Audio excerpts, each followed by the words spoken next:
Good morning.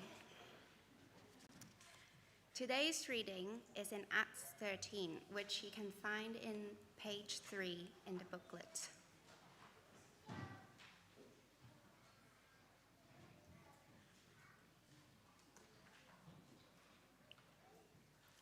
So Acts 13, starting from verse 26. Fellow children of Abraham, and you God-fearing Gentiles, it is to us that this message of salvation has been sent. The people of Jerusalem and the rulers did not recognize Jesus, yet in condemning him, they fulfilled the words of the prophets that are read every Sabbath. Though they found no proper ground for a death sentence, they asked Pilate to have him executed. When they had carried out all that was written about him, they took him down from the tree and laid him in a tomb. But God raised him from the dead, and for many days he was seen by those who had traveled with him from Galilee to Jerusalem. They are now his witnesses to our people. We tell you the good news.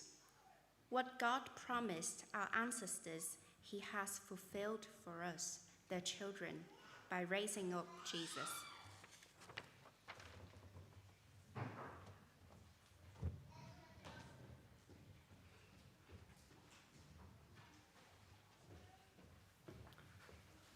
Well, good morning, everyone. Good morning, everybody, and happy Easter. Now, I'm going to start this morning by making you a promise. I promise that you will not leave this building, if you want some, without some of this chocolate, okay? Now, you might be thinking, okay, fine, that sounds good, but it's possible you're not quite sure whether you should believe me. You're not quite sure whether I'm going to keep my promise, and that's fair enough, because actually we can all find it quite hard to keep our promises, can't we? Let's think of some reasons why it's hard to keep promises. Sometimes we don't keep promises because we're unkind or we change our minds. So, Dan, ready? Ready? No, sorry, it's me. That's not very nice. Well, it happens. This is very nice, actually. No, it happens. Sometimes, hang on. Sometimes we don't keep our promises because we're not strong enough to keep our promises. So, Doug, you ready? Hang on, I'll try again. No, okay. And sometimes we don't keep our promises because something gets in our way. So, for example, if I try and throw you... Oh, it's these two. This is Naughty Alex and Naughty Andy, everybody. Right, I'll give it a go. Tom, you ready? You ready? Right, okay. Yes, Michael. Oh, okay, one more try. Okay, Ben. Okay, can we boo them off, please? Well, today we're going to look closely at this passage in the Bible, the one that's in your booklets. It's actually, keep it open, it's actually a sermon, a talk, given by a man named Paul to some people in a place called Antioch. And in this talk, Paul is telling the people listening that God has kept a very great promise. You can see that in the very first sentence, verse 26, when Paul says that he has a message for them, a message that begins with S. Can you see what it is, children? It's the message of, someone tell me? Salvation. Very good, salvation. Now, salvation is another word for rescue. So he's saying that God is going to send a great rescuer.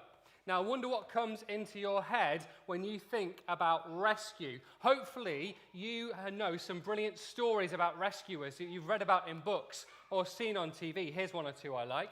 There's Fireman Sam. Brilliant. This helmet is a little small, I'll be honest, but there's Fireman Sam. Oh, my head's a little big.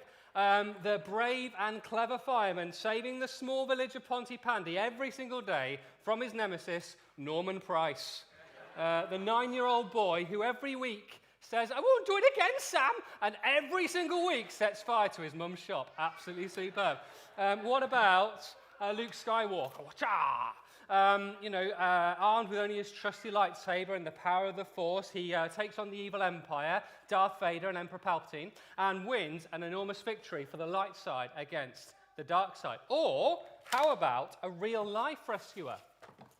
Does anyone know the story of Grace Darling? Remember Grace Darling? No one. Well, it's great. And she was a young girl, a lighthouse keeper's daughter, who spotted a wreck in the middle of the night and rowed out into the sea in a thunderstorm and rescued 9 people from drowning. Those are all great rescuers, aren't they? They're fantastic stories. Well, God in the Bible has promised an even better rescuer than any of those. It's better than any story that you've ever read or ever seen on TV, and it's all true. His name is Jesus, and we're going to learn about him this morning. But we're going to start with a bit of a surprise, which is that when Jesus came, he was actually a rejected rescuer. Then down here, over there, through that, and we are out. Brilliant. I'll be honest, everybody. This story, as lots of stories do, starts with some bad news. Look with me at verse 27. The people of Jerusalem and their rulers did not recognize Jesus. Yet in condemning him, they fulfilled the words of the prophets that are read every Sabbath. Though they found no proper ground for a death sentence, they asked Pilate to have him executed. When they carried out all that was written about him, they took him down from the tree and laid him in a tomb.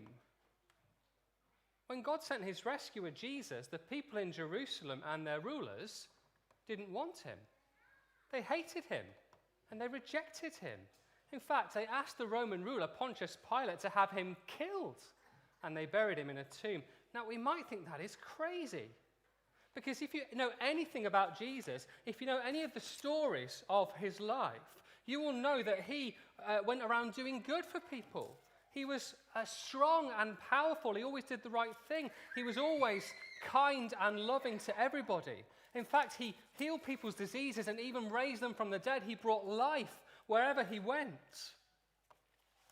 In fact, Paul says that the people in Jerusalem knew that. In verse 28, it says they found no grounds for a death sentence. In other words, they could see that Jesus had done nothing wrong. And yet they still rejected him and killed him. Now, what's going on there? Now, you might be thinking, well, it's obvious, Nathan, those guys are the baddies. You know, they're the baddies. You guys have read lots of stories. You know about baddies. Baddies tend to do things. They tend to wear cloaks. I knew this wasn't going to work. Wait. They tend to wear evil cloaks, like this. And they tend to have evil twirly mustaches. Right, let's see about this. No, let's try this one. Yeah, evil twirly mustaches. And they say, "Mwah, ha, ha, ha, ha." So children, could you twirl your mustache with me and go, "Mwah, ha, ha, ha, ha. Wah, ha, ha, ha, ha, ha." I could do that all day. That is hilarious. But the thing is, trouble is, children, as you get older, you realize that these stories are a little bit too simple, really. Ow. In the real world, there aren't really goodies and baddies like that. Some people are much kinder than others, but even the best and kindest people do things wrong and do things that are unkind and hurtful. Sometimes even people we love say mean things and treat us badly. And we know, I think, that we do and say and think wrong things too.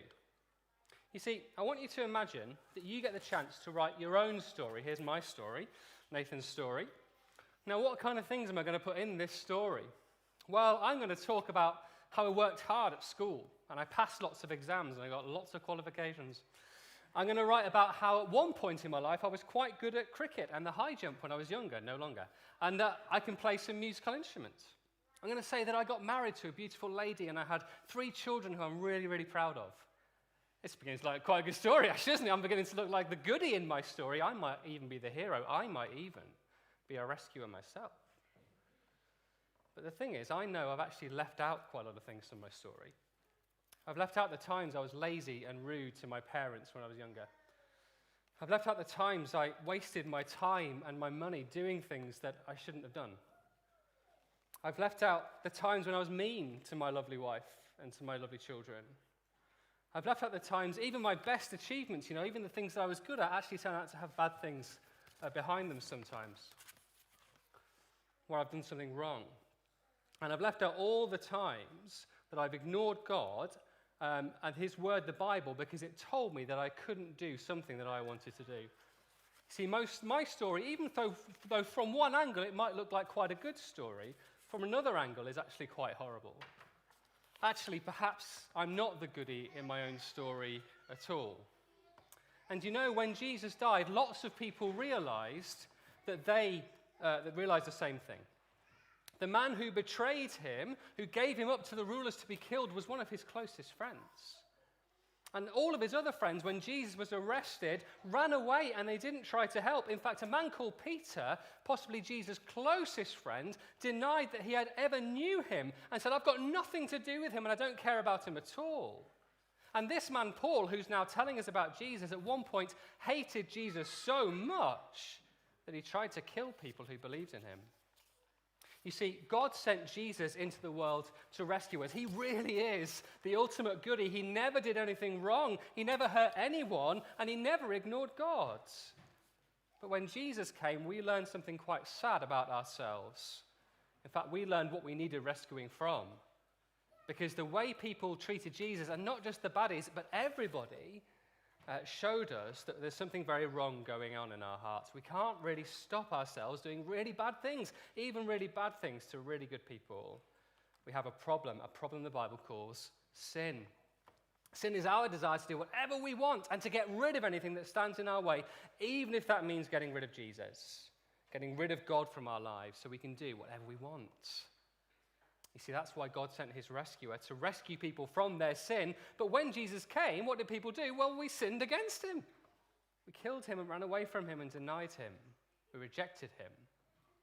That's a really sad start to our story, isn't it? We might think, well, has it all gone wrong?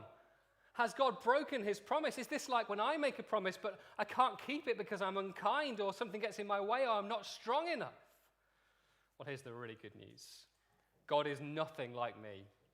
He's never unkind, nothing gets in his way, and he's strong enough to do anything because Jesus, even though he's the rejected rescuer, is still the promised rescuer. Look at verse 27 again, and look at it carefully. It says, the people of Jerusalem and their rulers did not recognize Jesus, yet in condemning him, what do? They fulfilled the words of the prophets that are read every Sabbath. Or look at verse 29. When they had carried out all that was written about him, they took him down from the tree and laid him in a tomb. Do you see what the people in Jerusalem were doing? They thought that if they killed Jesus and rejected him, they would stop God's plans. But what was happening? They were doing exactly what God wanted them to do. It's a bit like naughty Alex and Andy. Now, earlier they tried to stop me keeping my promise, didn't they, by catching all the chocolate in their nets. But what they didn't realize was actually they were helping me keep my promise. Alex and Andy, have you sanitized your hands before you put all those things in there? Now, have you been naughty? Go and stand at the back, please. The thing is, Alex and Andy are under my control this morning. I'm in charge of them, and I've told them to stand outside in the courtyard with their nets, socially distanced, so that if you want to, you can take one of the chocolates from them on the way out, and therefore I have kept my promise. Well, it's the same with the rulers in Jerusalem. They thought they were working against God's promise, but actually they were helping God to keep his promises. You see, God had always promised that when he sent his son Jesus into the world, that Jesus would die and be buried. Jesus himself kept saying that was going to happen. In fact, Jesus deliberately went to Jerusalem so that the rulers would arrest him and put him to death. So why? How does that work? How does Jesus dying rescue us? Well, there's a little tiny hint in what Paul says. He says in verse 29 that Jesus was hanging on a tree. Can you see that? He's hanging on a tree. That's a slightly strange way of saying it, isn't it? Children, you will know that, what did Jesus die on? A cross, right? And a cross is it's a sort of tree, isn't it? It's made of wood. It's just a man-made tree. Still a bit of an odd way of saying it. Well, Paul is using that word because of another of the promises of God. One of the promises of God that he made in the Old Testament was that when you see someone hanging on a tree, you will know that that person is dying under God's punishment, under his judgment. That person is being punished as a baddie, as an evildoer. But hang on a minute, but that's not right, is it? Because we know that Jesus wasn't a baddie. He wasn't an evildoer. He never did anything wrong. How can he possibly be under God's punishment? Well, let's go back to my book, the book of my life, the book that I want to write that says I'm a goodie, I'm really good, I'm a hero, I'm a rescuer, but which is full of pages that tell me I'm not. that I've done wrong and I've hurt other people and that I'm a sinner. Now, if I go to God and say, can we be friends, please? Can I come and live with you? He's going to say, well, okay, show me your book. And I've got to show him this. And I'll have to show him all the horrible things that I've said and thought and done. And I'm going to realize that we can't be friends. In fact, I deserve his punishment, not his friendship. This book, all the wrong things I've done, stands in between me and God and stops us being friends. But here's the really amazing bit of the story. When Jesus died, he took my book. He took my story and all my sin and said to God, make it my story. I will face Nathan's punishment for him. You can punish me instead of him. Jesus takes my story and he makes it his, so that he takes my punishment. And even better than that, he says to me, you can have my story, so that you can be friends with God, you can be forgiven, and you can live forever with him, just as if you'd never sinned, just as if you'd always done the right thing like me. I will take your story, so you can have mine. So even though people hated Jesus and wanted to kill him, God was so kind and so strong and so clever and so brilliant at keeping his promises that when Jesus died, it meant that God could rescue his people from their sin. So even though it's sad that Jesus died on the cross, it was God's plan all along, the brilliant rescue plan. The rejected rescuer is the promised rescuer. We might still think, well, yeah, but that's still a bit sad ending, is it? Is it going to be one of those weird stories that ends unhappily? Well, no, because the last thing we're going to see is that Jesus is the risen rescuer. Look at verse 30 with me, where it says, but God raised him from the dead, and for many days Jesus was seen by those who had traveled with him from Galilee to Jerusalem. They are now his witnesses to our people. We tell you the good news. What God promised our fathers, he has fulfilled for us, their children, by raising up Jesus. You see, Jesus was dead and buried in a tomb. He was rejected because people said, we want to get rid of this man so we can do whatever we like. And he's in our way. But God said, no. God said, this is my son. He's never, ever done anything wrong. Look at his story. And so he cannot stay dead. And so God raised him up from the dead. And he appeared to loads and loads of people who knew him really well. He appeared to his friends, the people who'd run away from him and denied him. And he forgave them and gave them the job of telling other people that he was alive. Now, we're celebrating Easter, and one of the reasons Easter is so brilliant because it comes in the springtime when there are so many signs of hope. So you see the occasional flower, don't you? You see a crocus or a daffodil, and you know that in a few weeks that means there'll be flowers everywhere. Or you go outside one morning, you think, oh, it's actually not that cold today. I might get away with just one coat instead of two. And that means in a couple of weeks it'll be warm enough to have a barbecue. Well, it won't, but we'll do it anyway. Or maybe you just have a little piece of chocolate before you came to church this morning. Children, don't want to have a little piece of chocolate before they came to church this morning? Put your hands up if you did. Few people very disciplined. Good. But what that means, if you have a little bit of chocolate before Easter Sunday, means you can have all 6 Easter eggs for pudding. My promise to you. No, that's not right. It's full of signs of hope, Easter, isn't it? Full of signs of spring. Well, Jesus coming back from the dead as the risen rescuer is the best sign of hope ever.